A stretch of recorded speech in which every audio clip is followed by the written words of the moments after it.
In this exercise video, we're going to be going through how to self-mobilize your cervicothoracic junction, CT junction, and that area is the junction where your neck meets your upper back in this area. So with posture and all the stuff that we do on our computers and our phones, we tend to get really curved forward and our head drops forward, which makes it hard for our head to get back in line.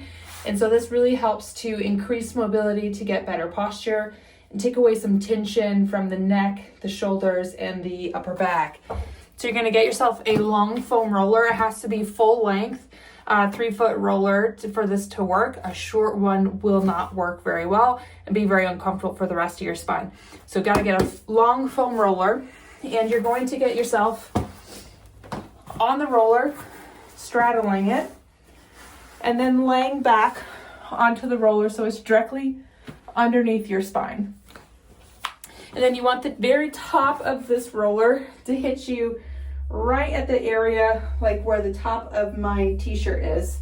And so you're aiming for that area, the very top of the upper back / the very base of your neck here.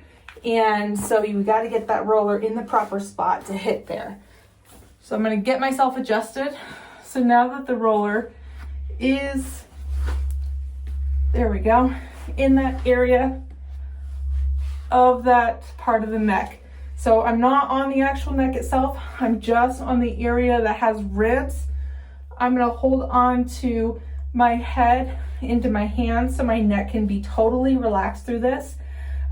Usually people like to have their elbows tucked in, but if you like to have them wide, doesn't matter too much.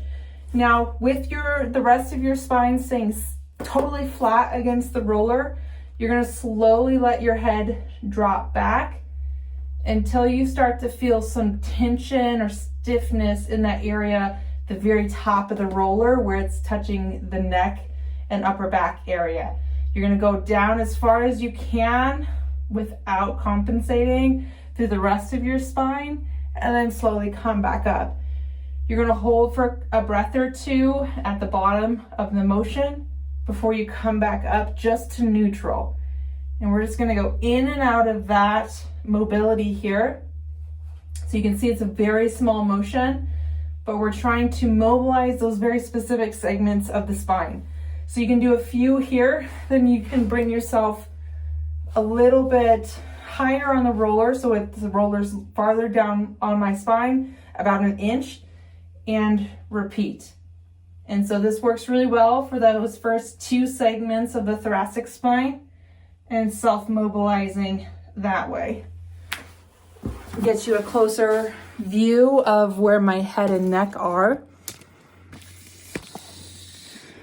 so you can see exactly how I'm lining myself up. So I'm aiming, again, top of the roller, kind of hitting where the top of my t-shirt is on those first 2 thoracic vertebrae, squeezing my shoulder blades in and mobilizing back this way. So very small, isolated motion as we're self-mobilizing into that direction. Now, as I'm leaning back, I'm being mindful that I'm not going to let my lower back arch. So I'm going to keep my core slightly turned on to make sure I'm not getting any extra motion from elsewhere in the spine. I'm just isolating that mobilization to that cervicothoracic junction.